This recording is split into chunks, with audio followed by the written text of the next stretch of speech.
Hi, everyone. Thank you all for joining us today. I'm Elaine Christian with the City of West Palm Beach Office of Sustainability, and we are so excited to chat about going solar today. If you have any questions during the presentation, please drop them in the chat box. I will also be sending out a follow-up email after today's presentation, which will include the recording and resources mentioned today. So if you think of any questions whatsoever during our presentation today, just drop them in the chat box, and we're going to take some short breaks throughout the presentation, and we will address your questions then. And then also, if you happen to miss anything, or if you want to share this recording or presentation with any of your friends or family, you'll have that in your email shortly after today's program. We have a very special guest speaker with us today, Heaven Campbell, who is the Florida State Director for Solar United Neighbors. She has a wealth of knowledge about solar technology, economics, incentives, and the solar co-op process. So I'm really looking forward to learning from her today. So let's transition to Heaven to learn more about Solar 101.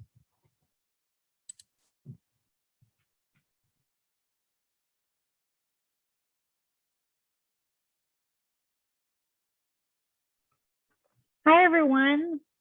Thanks for having me today, and thanks for that awesome intro. I am really excited to share some Solar 101 with you today. I'm going to move through this presentation as quickly as possible to save time for our questions and answers. I'm going to kick us off just by talking about who we are, Solar United Neighbors, and then we'll dive right into the information. My name, again, is Heaven Campbell. I am based in Central Florida, and I'm the Florida State Director for Solar United Neighbors. We like to say that we're a community of people who are building a new energy system, and we envision rooftop or ground mount solar as the cornerstone of that new energy system. We help people go solar, join together, and fight for their energy rights.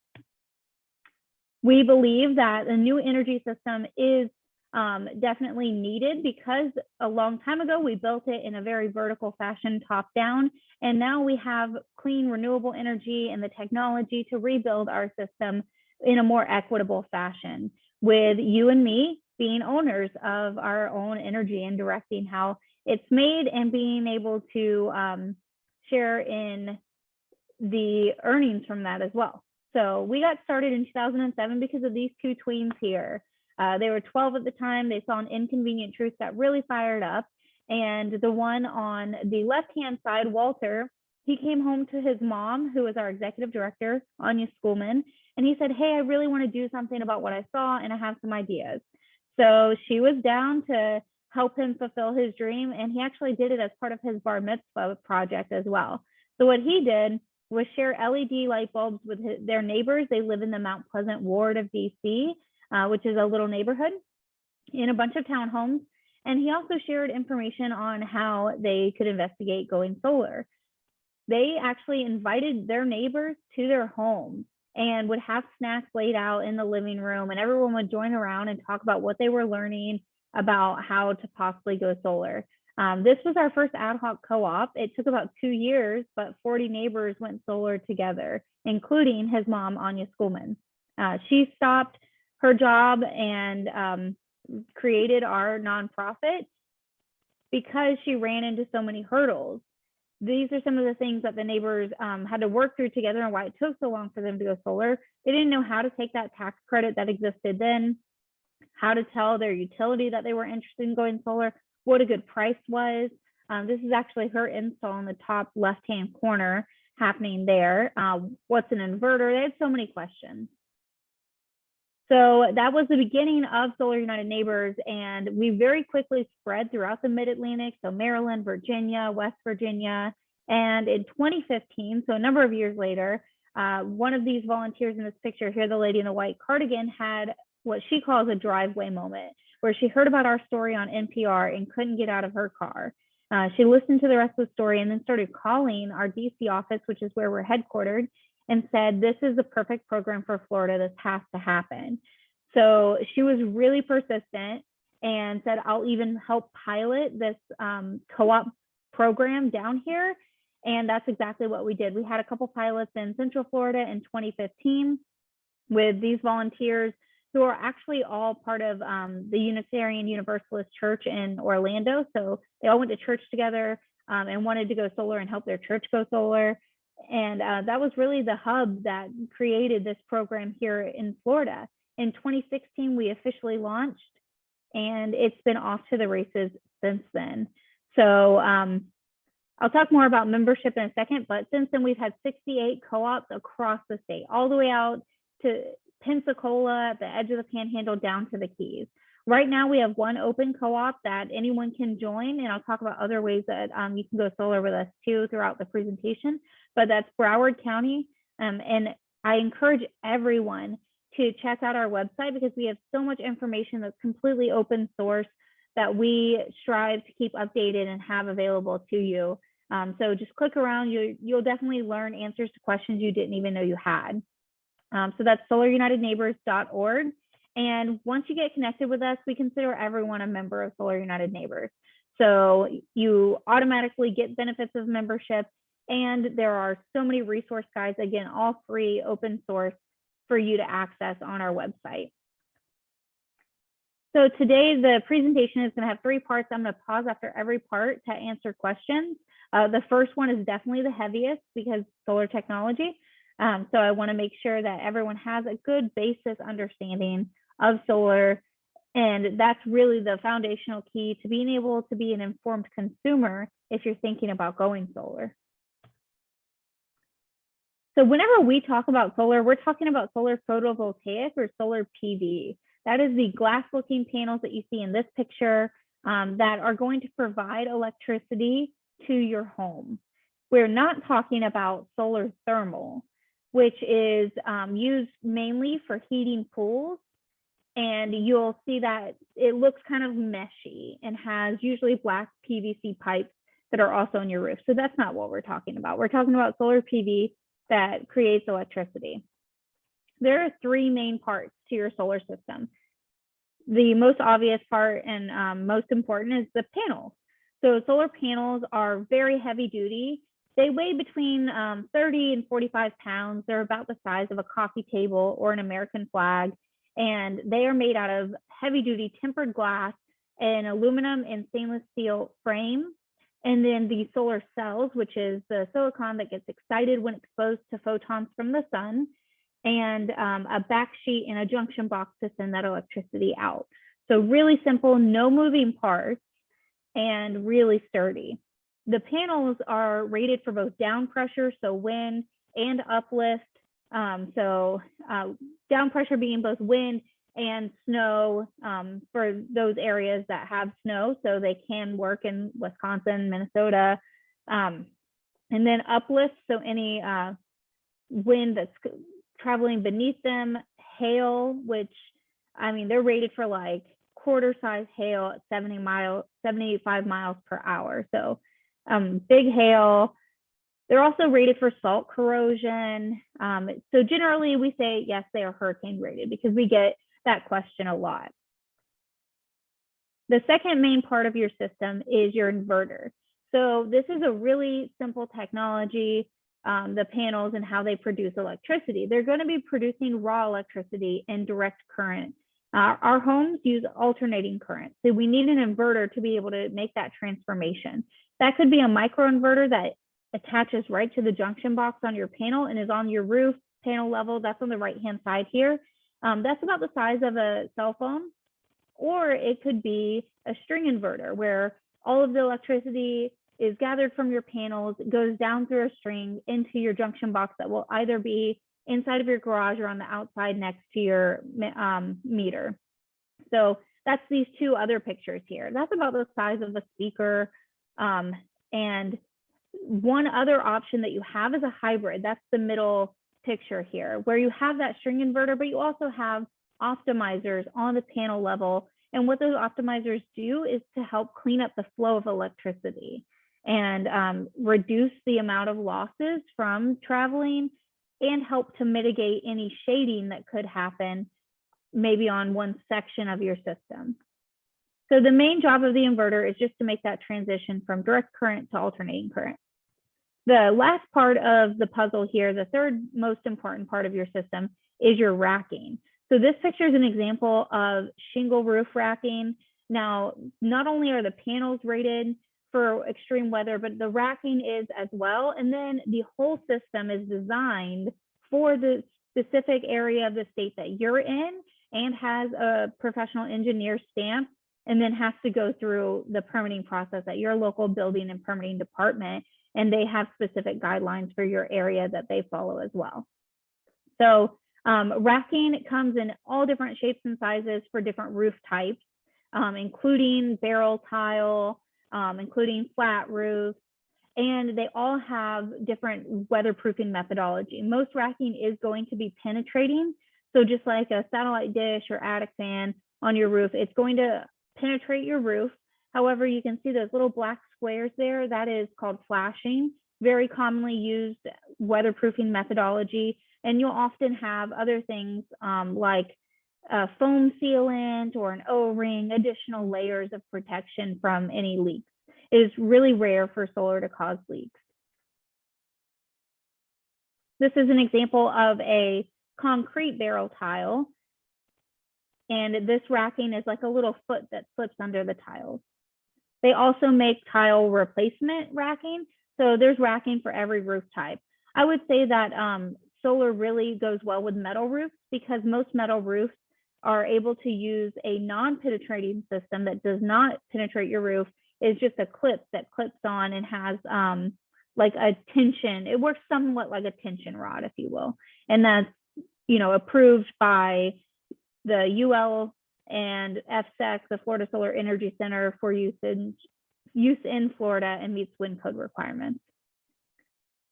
Okay, so those are the three main parts of a solar system. Now some common terminology that you'll hear. Your solar system is going to be sized in kilowatts. So each panel is a certain wattage. In this example, these are 250 watt panels, but really you want to be thinking about the whole system and what size it is. So this is a 3 kilowatt system. That would be a small system. Now the production that you will be given an estimate on in your proposal will be in kilowatt hours. That's because production and consumption are in kilowatt hours. So just like you see on your bill every month, your consumption of electricity is in kilowatt hours. This says that this slide says most homeowners install between 2 and 12 kilowatt hours. In Florida, the average is 9. 9 kilowatts is the average system size. So solar connects directly into your home, really simply into your main panel. Generally, you're not going to need any upgrade. However, if your home was built before 1978, you may need to be brought up to code. Or if you have a main panel that is less than 200 amps, you may need some extra space. If you choose to add batteries, you will need extra electrical work done. And that would be a whole new panel called your dedicated load panel. And I'll talk more about that in a moment. This is one of the most important slides. What makes a good roof for solar? Generally, you're going to have little to no shading. So 3 S's here: shading, south, and space. Little to no shading. If you have any shading that occurs maybe from 3 to 4 p.m. in the afternoon on a certain section that your panels would be on, then you need to look into microinverters or those DC optimizers because they help mitigate that shading and the effect that it has on your total system. Space, you want about 200 square feet of uninterrupted space. So no chimneys or decorative roof items. If you have a roof with multiple roof planes, that can work as well, but you may have an additional charge for additional conduit run. That's something that we can help walk you through as well. And then south. South works the best for where we are situated in the world. East and west are also good. North isn't recommended unless you have a specific tilt to your roof. So one of the good things about joining a co-op or getting on our wait list is we immediately give you a roof review and we'll give you some feedback on what we see and how we think that is going to look for your roof.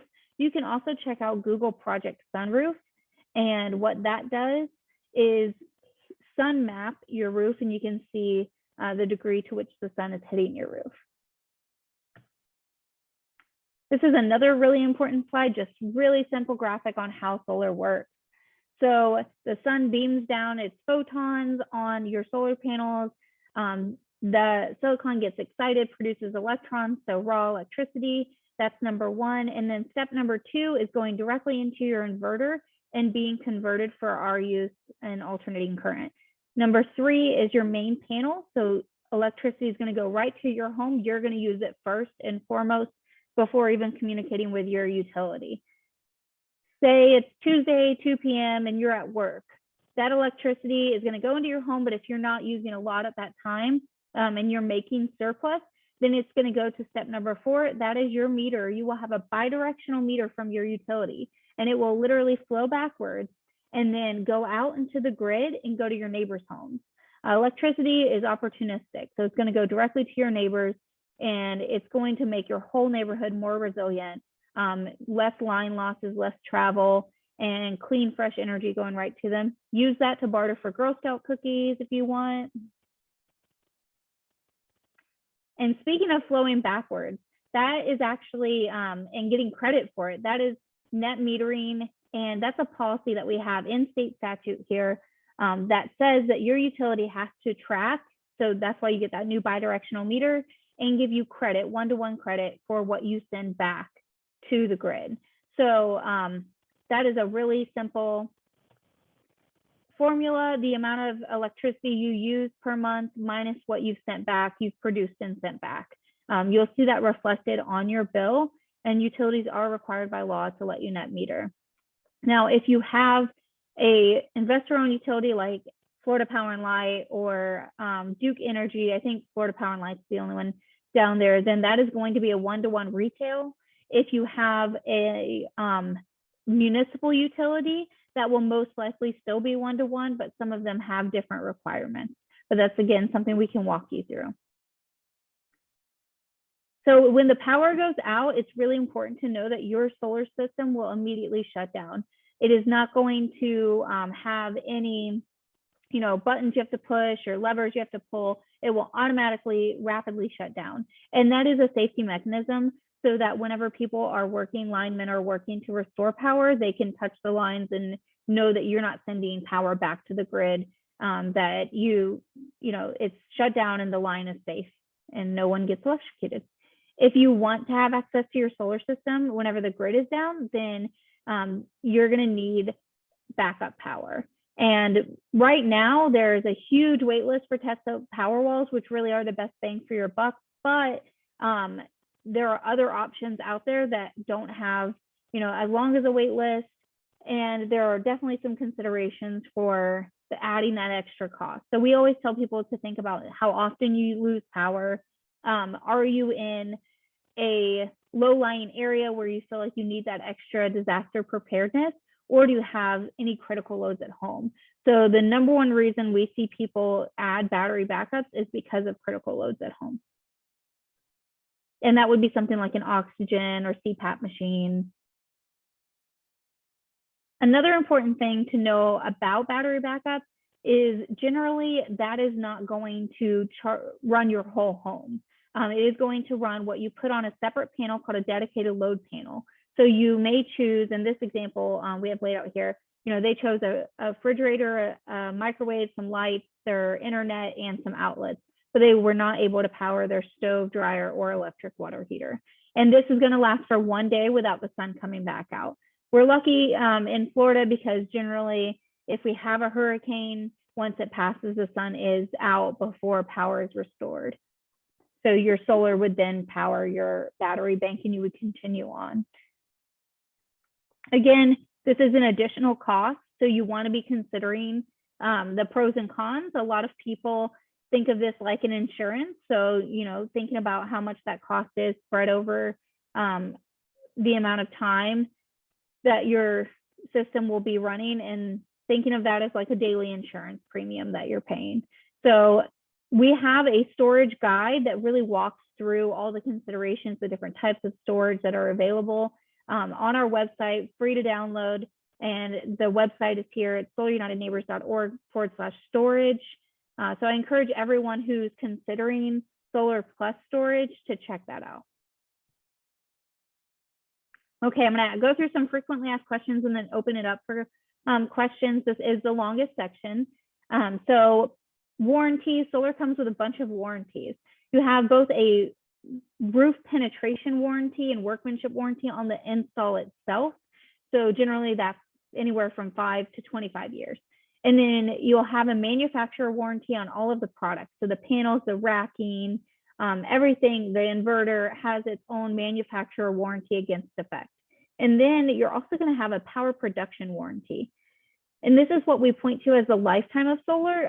What a power production warranty says is that this panel will be producing at X% of its rated capacity. Generally, that's 80% at year 25. So that's the baseline, 80% of its rated capacity at year 25.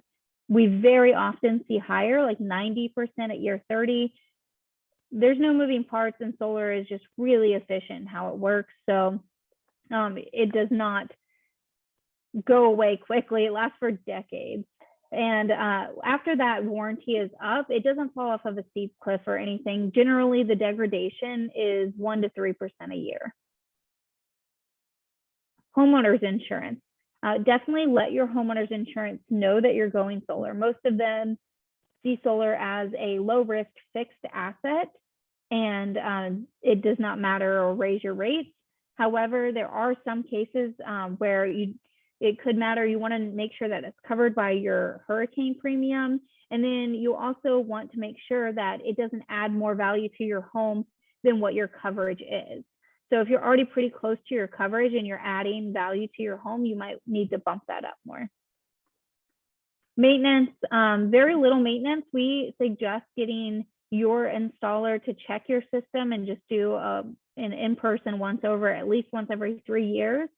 And they may suggest cleaning at that time if you're in a high pollen area, just for good maintenance of your investment, but generally little to no maintenance.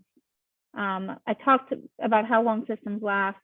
They're warranted for 25 or 30 years to be highly producing, and then last well beyond that.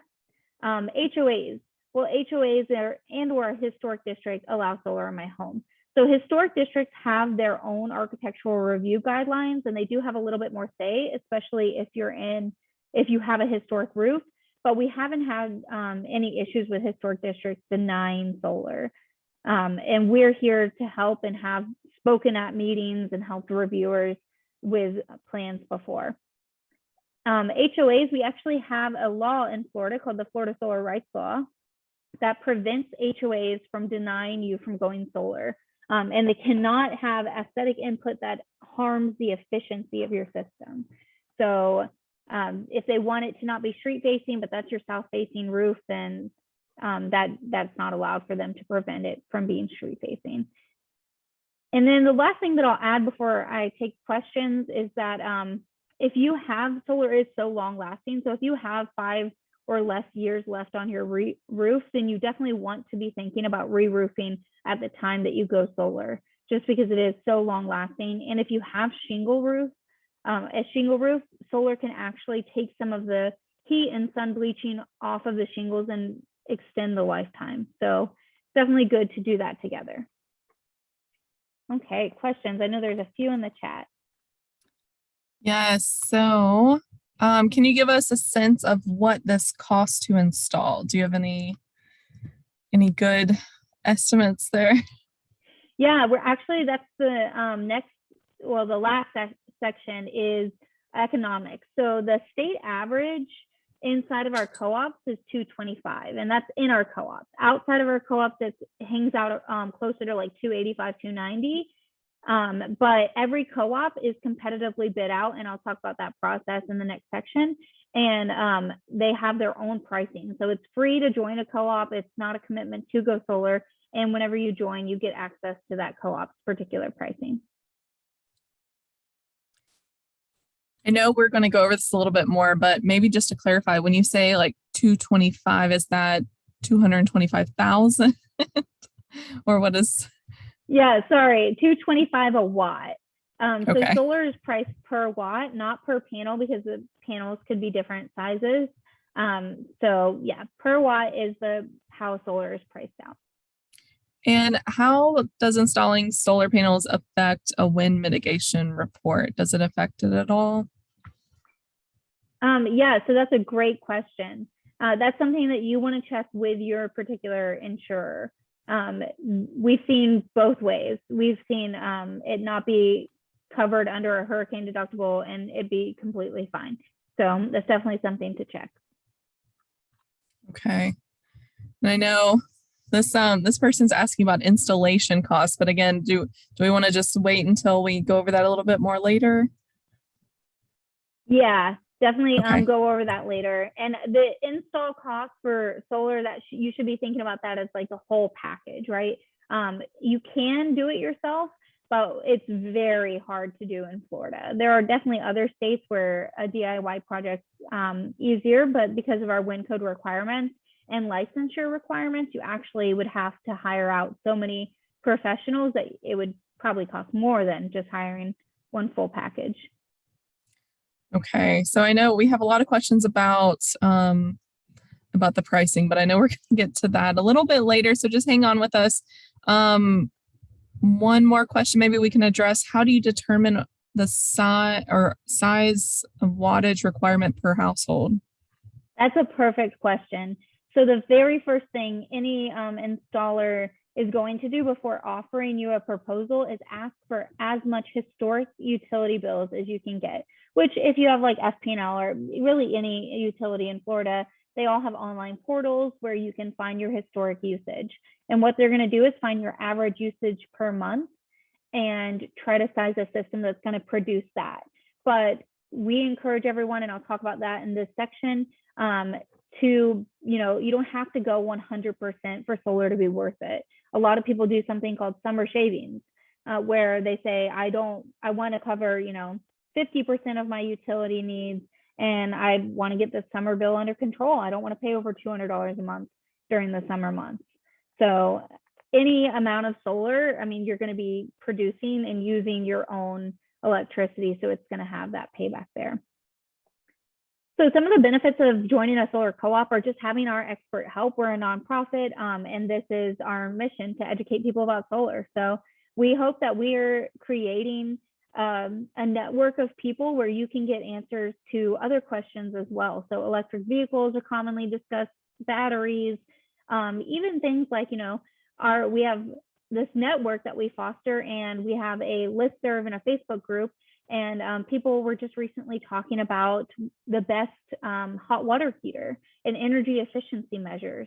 So becoming a member of SUN, which we consider you a member when you join a solar co-op, it's completely free. And it's really a whole new network of solar enthusiasts and supporters.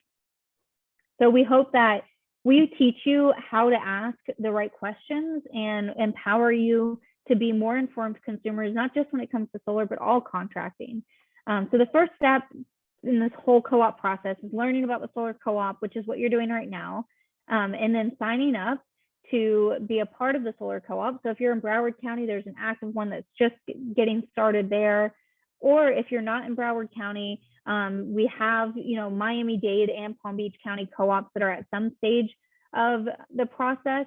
And we also have a wait list where you can say, I'm not ready yet, or I don't have an open co-op right now, but we'll go ahead and review your roof and give you some feedback.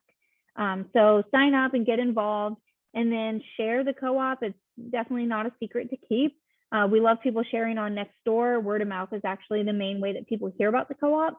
And then select an installer. The Broward County Co-op is actually in this process now, where we ask people to volunteer to be on a selection committee. Every co-op selects their own installers. We don't. We're completely installer neutral.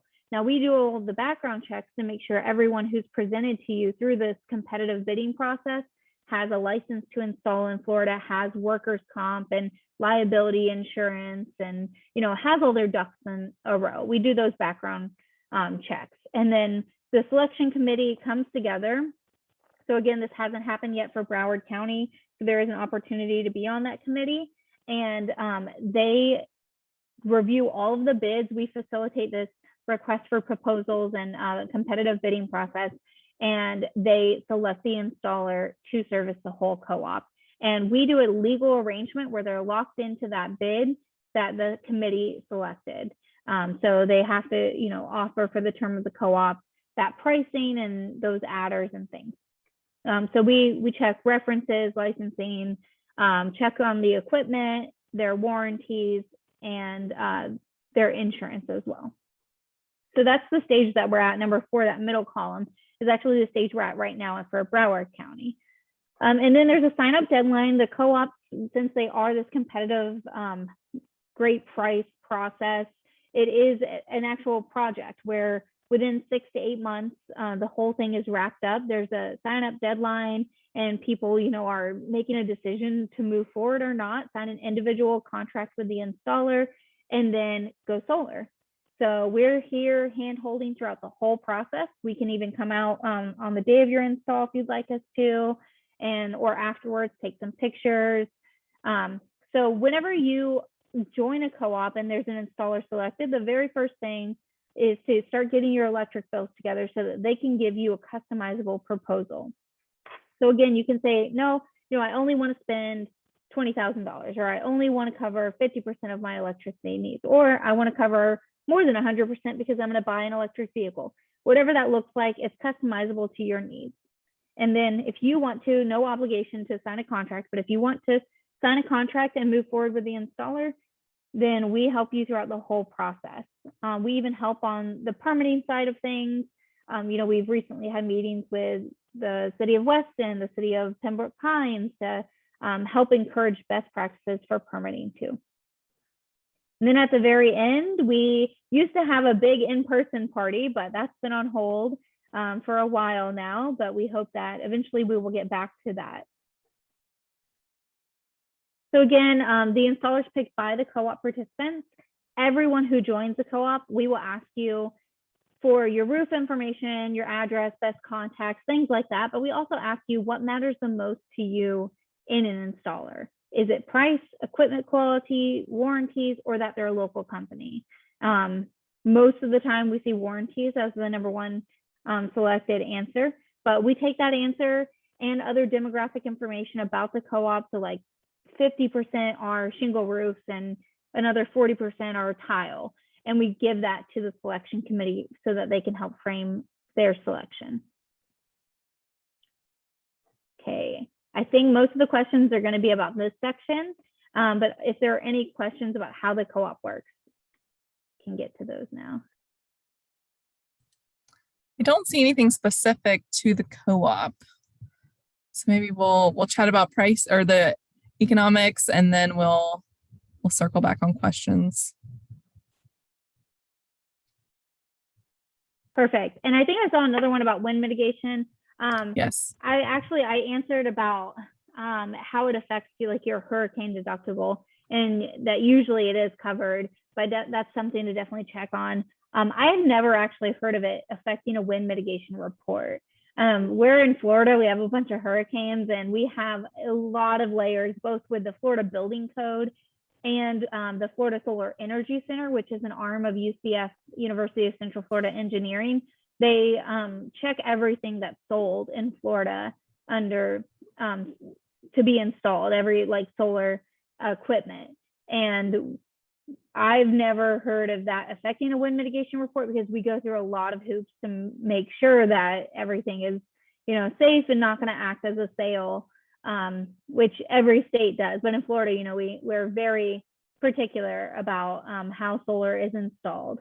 There's actually really famous photos that went viral from Hurricane Michael hitting Tyndall Air Force Base, which the base housing, a lot of it was solarized, and you can see where it's just complete devastation. The houses are wrecked, but the solar is fine, and the roof underneath the solar is fine. So those pictures, you can Google them, they went pretty viral.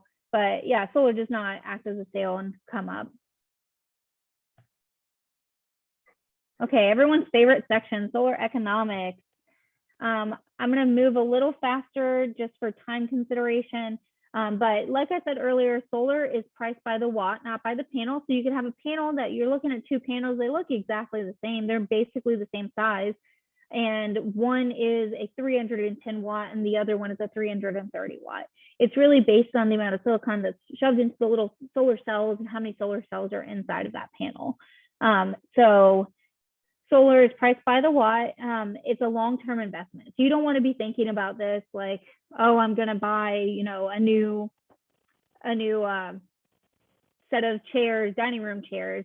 No, it's much bigger than that. This is as on the level of any major home renovation, like re-roofing or buying a new vehicle. This is a long-term investment, and we're lucky now that we've had some longitudinal studies come out from both the National Realtors Association and from Zillow that show that solar is an asset to your home and does increase the value and the resale value of your home.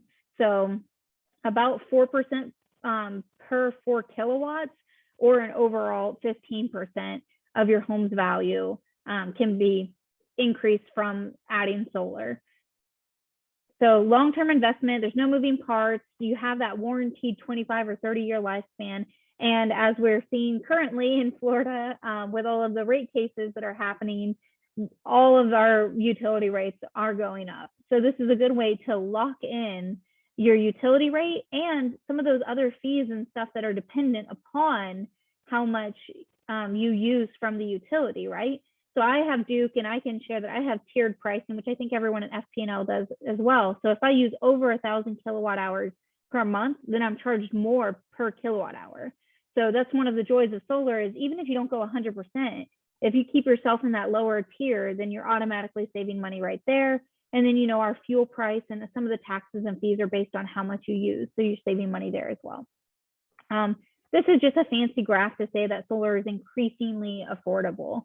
The prices went down about 80% in the last 10 years. So in the past decade, the price has fallen.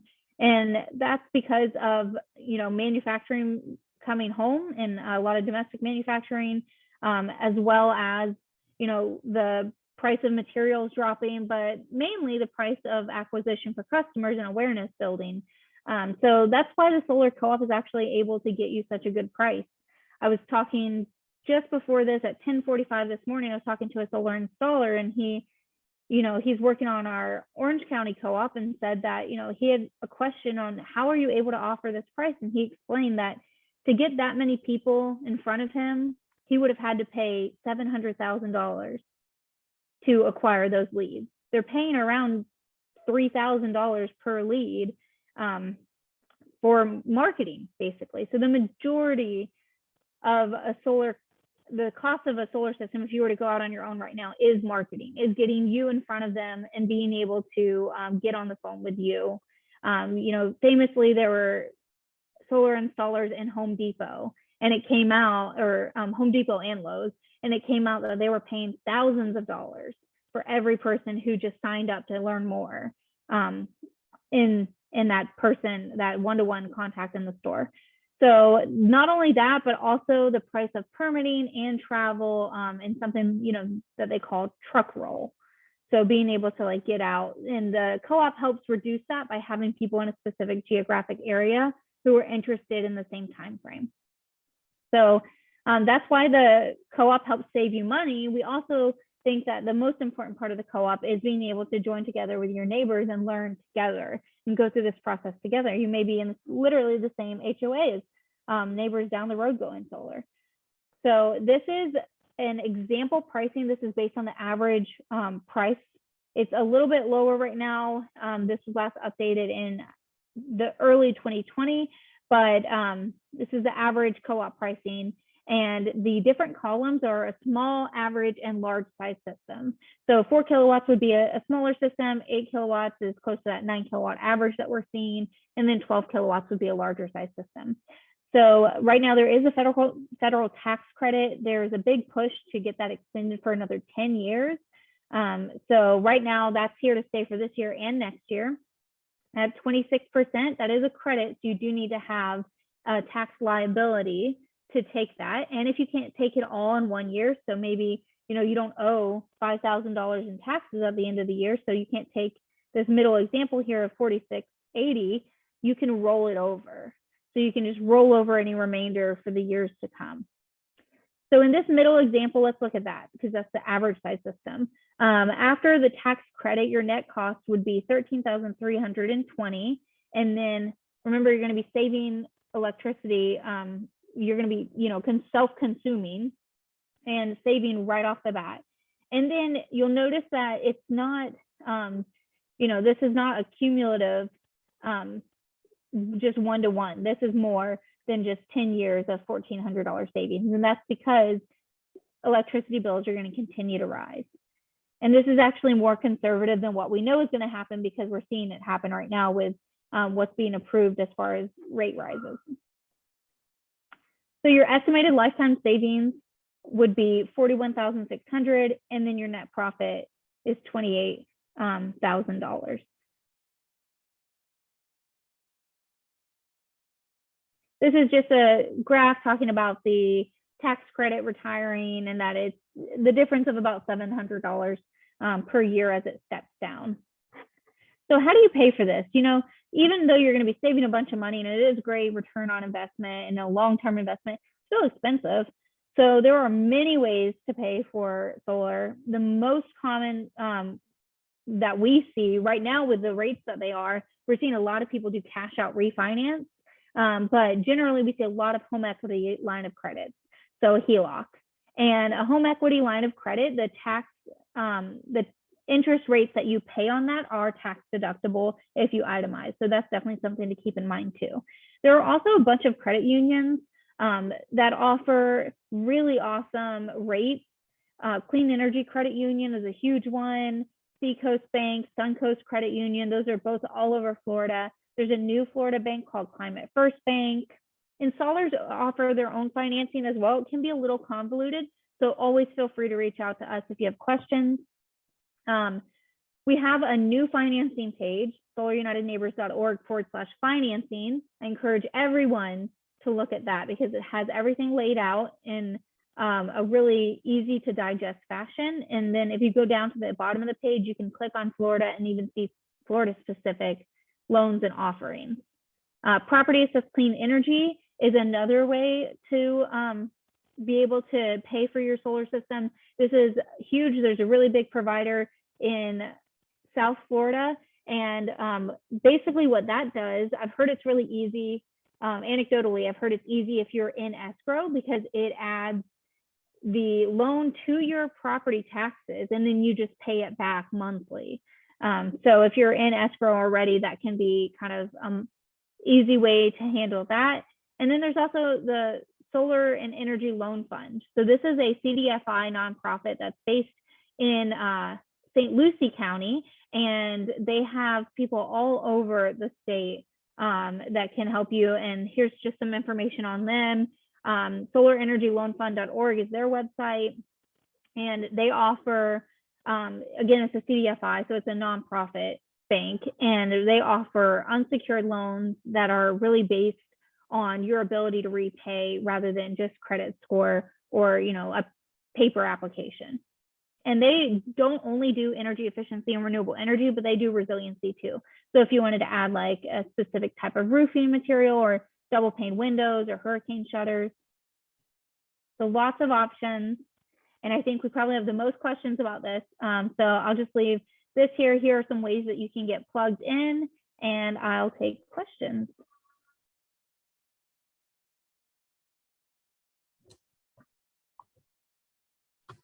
Don't see any questions just yet. So if you guys have any questions, go ahead and put them in the chat box. Hopefully that provided more clarity on the pricing.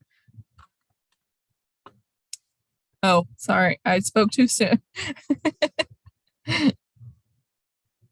Yeah, so I saw that question about how the pricing of solar how does it relate to your utility bill?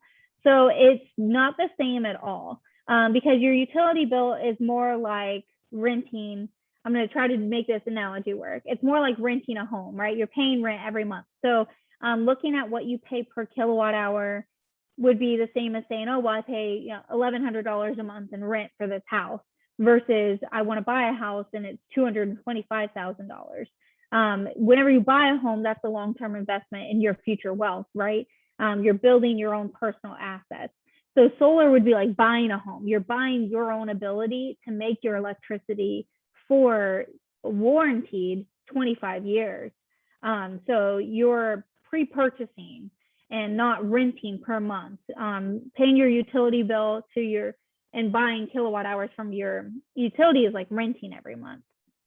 So it's not the same in that, but a good other way to look at it is, say you want to go solar and get a loan to go solar, you're going to install a 9 kilowatt system, and it's going to cover basically all of your needs. You're going to be net zero.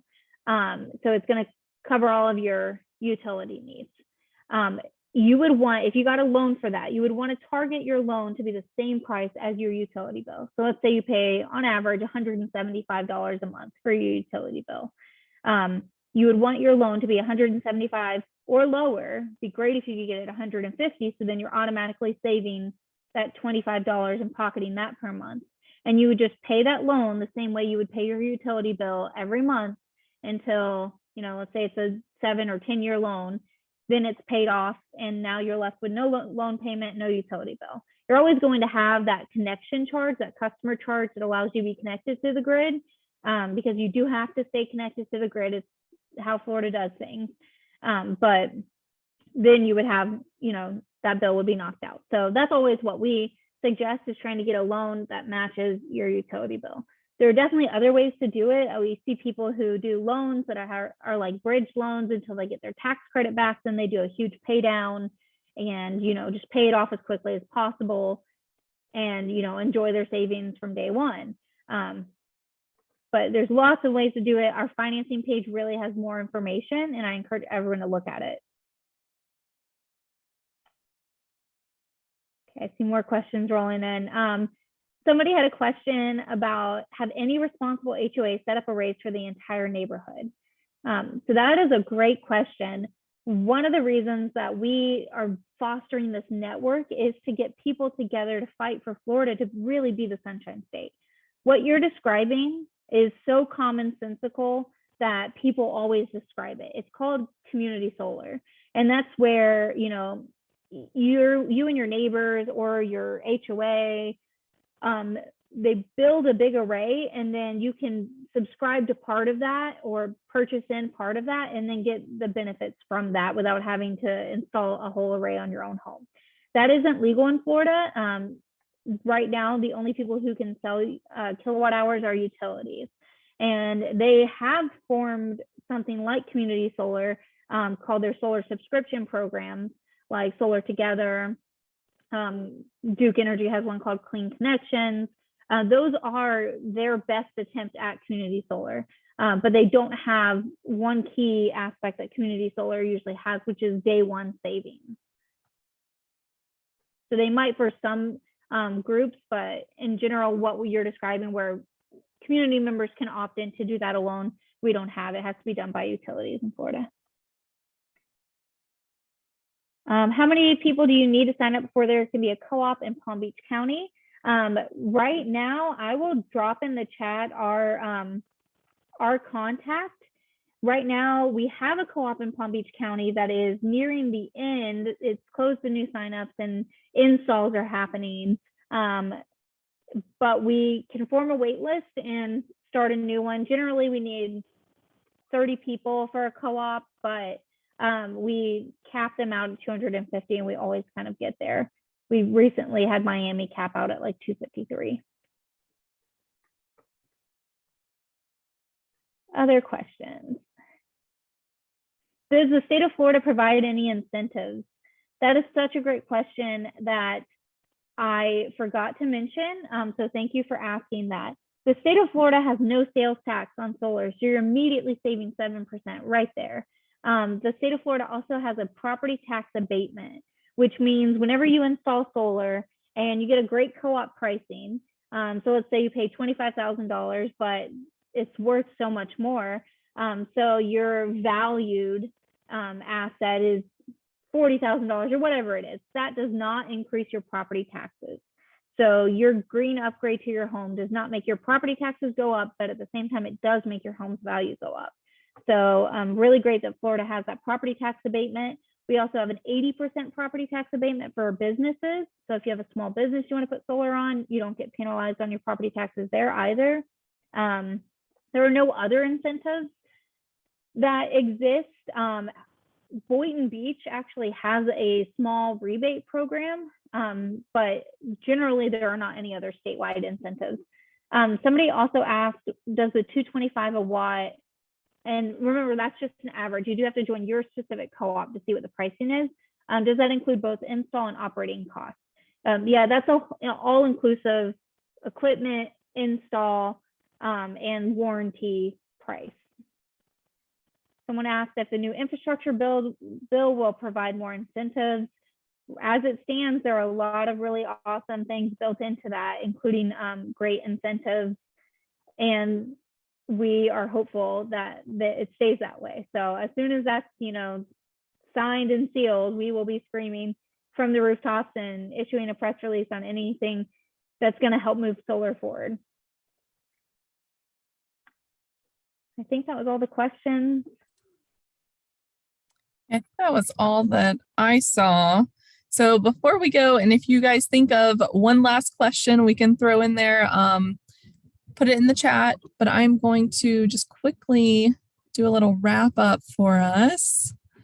And I will include this email and other links that Heaven has mentioned in the follow-up email that I send out to everyone. So you guys will have that available for you. And I'll go ahead and share my screen. All right, there we go. So we also, if you're interested in saving money by going solar, you might also be interested in planting a tree. So that can also decrease your energy cost too. I know it does provide a little bit more shading, so you want to be careful about where you place it, especially if you're thinking about going solar. You don't want to counteract that. But we do have a native tree giveaway program, and you're able to get up to 4 trees per property per year.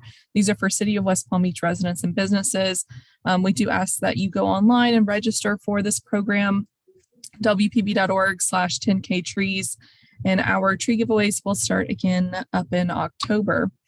And we also have a rain barrel giveaway. So you can also save money on your water bill by capturing the rainwater that is falling on your roof and would normally be diverted down into the storm drain. So you can capture that water. We give away 55-gallon rain barrels, and these are for City of West Palm Beach water customers.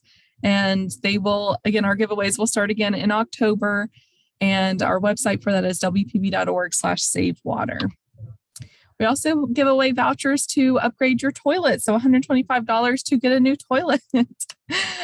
So this program is currently on hold as we're transitioning to a new budget year, but we will be, we're still accepting applications. So go ahead and get those applications in, and we will start sending out vouchers again around late October, November.